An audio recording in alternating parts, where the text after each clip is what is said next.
The Appalachian Mountains in 1889 were majestic and haunting. Mist clung to the jagged peaks like a shroud, and the forest seemed alive, whispering secrets only the wind could understand. In a small, tight-knit mining town nestled in a valley, the scent of coal dust and smoke hung thick in the air, a constant reminder of the town's lifeblood. Among the miners was Elias Harper, a man whose hands were rough from labor but whose heart remained soft. Known for his quiet humor and steady bravery, Elias had spent his entire life in these mountains. Yet even he felt unease as he gazed at the newly dug mine shaft. There was something about it, a subtle vibration, a strange shiver through the air, that made the hairs on his neck stand on end. Townsfolk whispered stories of old mining disasters, lost men, and strange lights deep in the mountains, but no one dared speak their fears aloud. That evening, as the sun dipped behind the peaks, Elias sat by the river, skipping stones and listening to the whispers of the wind through the pines. It seemed to call his name, a haunting echo that left him staring into the forest long after the stones sank. Elias wasn't alone in facing the unknown.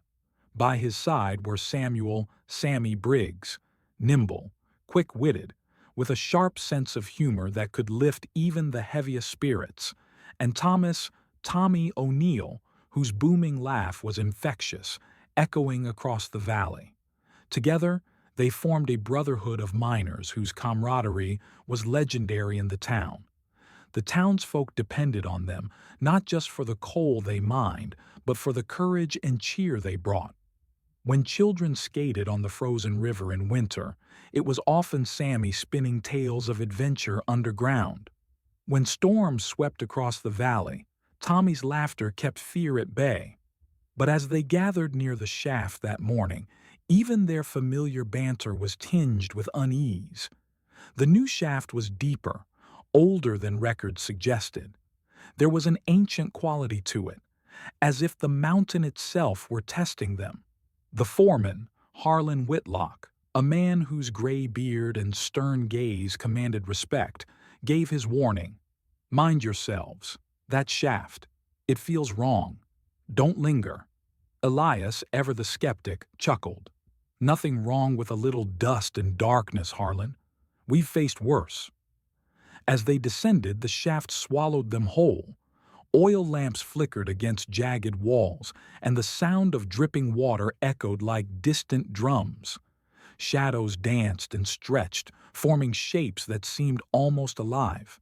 Tommy paused mid-step, whispering, "Do you feel it? Like it's watching." Elias laughed uneasily, brushing off the chill crawling up his spine. But inside, a knot of fear twisted.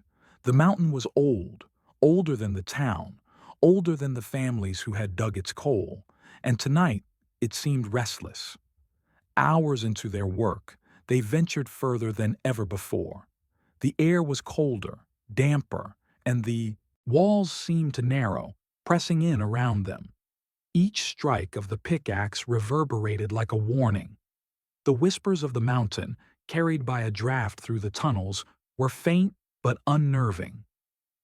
Elias glanced at his friends. Sammy wiped sweat from his brow, nerves hidden beneath forced jokes. Tommy's eyes, usually bright with laughter, darted nervously at every shadow. It was a dangerous, eerie silence, broken only by the rhythmic clink of their tools. Suddenly, Elias felt the earth tremble beneath him. The vibrations were small at first, almost ignorable, but then they intensified, like the mountain itself was flexing its strength. A shiver ran down his spine. "We should head back," he muttered. But pride and curiosity, along with the ever-present need to finish the day's work, kept them moving. The tremors grew violent. Dust fell from the ceiling, choking their lungs. The walls shuddered as though alive, and a sudden, deafening crash echoed through the tunnel. A section of the shaft collapsed, blocking the only known exit. Panic surged. Elias called for Sammy and Tommy, but the dust swallowed his voice. Amid the chaos, the men were separated. Elias stumbled blindly, coughing, feeling his way along jagged walls.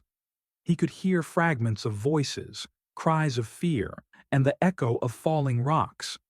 Hope clung to him like a candle in the wind. He vowed he would not surrender to despair, not while his friends were alive somewhere in the darkness. Above ground, the town was in turmoil. As night fell, Harlan Whitlock organized a rescue party. Lanterns cut through the thick mountain mist like streaks of fire. Families clutched each other, praying. Mothers held children close, whispering promises that the miners would return safely. Martha, Elias's wife, stood frozen, clutching her shawl as the wind whipped through her hair. Every creak of timber or distant shout made her heart leap. She knew the mountain was merciless, but she also knew her husband's courage. "Come back to me," she whispered, as though the mountains themselves could hear. Rumors began to spread. Was it just a collapse? Or was something more sinister hiding in the depths? The town held its collective breath, suspended between fear and faith. Deep in the shaft, Elias crawled through a narrow tunnel, dust covering him from head to toe. In the faint light of his oil lamp, he saw strange carvings on the walls. They were symbols, almost alive, etched with care into the stone. Trembling, he traced them with his fingers. They were warnings from miners long gone. Take only what you need, respect the mountain, greed will cost lives. Elias realized these were not mere superstitions but messages from the past. Fear mixed with awe as he whispered, "The mountain, it speaks." For the first time, Elias felt both humbled and small, confronted with the weight of centuries of miner lives etched into rock and stone. As the hours passed, Elias sat on a jagged stone, closing his eyes to summon courage. He thought of Martha and their daughter, Lydia, playing in the garden near their home.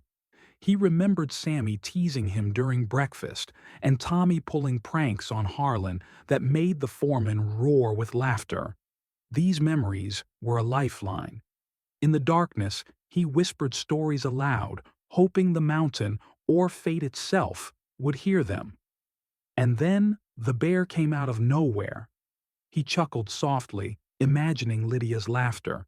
Even in fear, these recollections reminded him of warmth, hope, and the enduring power of human connection. Through the dust and darkness, Elias heard a faint, familiar voice. "Eli, follow the stream." Heart pounding, he crawled toward the sound. Soon he found Sammy in a small crevice, bruised and weary but alive. They embraced, tears mixing with soot, grateful for survival yet terrified of what lay ahead. Sammy, trying to smile despite cuts on his face, said, "We've got to find Tommy. We can't leave him." The two men knew the mountain had tested them, forcing them to confront both danger and mortality, but the bond of brotherhood gave them strength to press on. Finally, they found Tommy at a split in the tunnel. He stared into a deep, dark shaft, refusing to turn back. "There could be others down there," he said, his voice steady despite exhaustion. Elias and Sammy pleaded with him to return, but Tommy shook his head. "I can't leave them. Someone has to make sure no one else is trapped." With that, he disappeared into the darkness, leaving Elias and Sammy torn between fear and admiration. The weight of choice and responsibility was heavy in the air. The mountain had claimed its first lesson. Courage often demands sacrifice, and sometimes the right choice is the hardest one to make. Above ground, Harlan Whitlock's rescue party advanced cautiously into the darkness. Lanterns flickered through the fog, casting long shadows over the jagged cliffs and frozen streams. Families clutched each other, whispering prayers to the mountain itself. Every creak of timber or distant echo made hearts pound. Harlan, stern but steady, reminded his men, "We do this carefully, no heroics. bring them back alive. Yet deep inside, each man felt the weight of history. The mine had claimed lives before, and the mountains remembered every tragedy. Martha, holding Lydia's hand, watched anxiously. Her gaze never left the entrance of the shaft, her prayers silent but unwavering. Somewhere below, Elias and Sammy struggled, unaware that the hope of the town now rested on these lanterns and strong hands. Elias and Sammy pressed forward through the labyrinthine tunnels. Dust coated their clothes and lungs, and the air smelled of damp stone and iron. In the deepest part of the mine, they discovered a narrow water-filled passage that hadn't been charted. "This doesn't lead anywhere on the maps," Elias murmured, awe mixing with unease. But the sound of dripping water and distant echoes gave them hope. They were not yet lost. The mountain, silent and ancient, seemed to guide them, forcing them to trust each other and navigate by instinct rather than certainty. Carvings became more prominent as they followed the hidden passage. Miners from long ago had left warnings etched in stone. Respect the mountain. Take only what you need. Greed blinds the heart. Life is precious. Elias touched the words, feeling the centuries-old fear and wisdom that pulsed from the stone. Sammy nodded. "We thought it was just a mine, but it's alive, somehow. It's teaching us, warning us." The mountain's lesson was clear.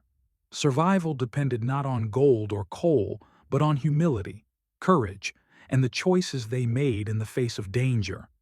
After hours of crawling, they entered a cavern illuminated by a faint, golden glow.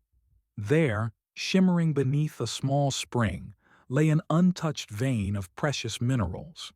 But in this quiet, sacred space, they realized the mountain had rewarded restraint, not greed. Tommy was there, sitting on a boulder, staring into the glow. "It's beautiful, but no treasure is worth losing our lives," he said. The three friends silently agreed. They would leave the vein untouched, carrying only lessons, courage, and gratitude back to the surface. The journey back was treacherous. Rocks shifted beneath their feet, and narrow ledges forced careful steps. At times, Elias had to carry Tommy, who had injured his leg during the descent. Sammy encouraged them, telling stories of home, making them laugh through the fear and exhaustion. Each step became a meditation in trust and endurance. They had learned that true strength was not in domination or greed, but in resilience, compassion, and unity. Even the mountain seemed less threatening as they worked together, supporting one another through the shadows. As dawn painted the Appalachian peaks in soft gold and pink, Elias and Sammy emerged from the tunnel. Dust and bruises covered them, but their spirits soared. Martha ran into Elias's arms, tears streaking her soot-stained cheeks. The townsfolk cheered, relief washing through the valley like a spring flood. Though Tommy was still missing, hope lingered. The mountains, majestic and inscrutable, had given them a second chance, one life at a time. Months later, the mine was sealed, left untouched as a monument to both the miners' courage and the lessons they had learned. The town celebrated life over wealth, valuing safety, respect, and community. Elias and Sammy shared their tale with the children, emphasizing the wisdom they had discovered. Greed leads to ruin, courage requires humility, and human connection is stronger than any treasure buried in stone. One morning, Tommy returned, changed by his journey. He spoke little, but his eyes reflected the lessons the mountain had taught him: patience, respect, and the value of life over gold. Elias realized that the mountain's true gift was not its minerals, but the clarity it forced upon them. Life is fragile. Greed can blind even the strongest hearts. Courage often requires sacrifice, and sometimes the hardest lessons are the ones you live through. The miners' ordeal became a story of resilience and wisdom. Their bravery inspired the town to honor community over wealth, human life over material gain. Every year, young miners were taught the story of the three friends, learning that the mountain always remembers those who enter with respect. A small memorial was erected at the shaft, a simple wooden cross with the names of the miners who never returned. Families lit candles each year, whispering thanks and prayers into the mist that rolled down the mountainside. The mountain, silent and stoic, seemed to watch over them. Its shadows, once menacing, now felt protective. The town's bond with the mountains shifted from fear to reverence, understanding that life, respect, and courage were intertwined with the land itself. Years later, Elias walked the Appalachian trails with Lydia at his side. He told her the story of the miners, of bravery, loyalty, and the lessons carved into the mountain's stone. "The mountain speaks," he said softly, "not in words, but in the choices we make. Respect it, and it may just let you return home." Lydia looked at him, eyes wide with wonder.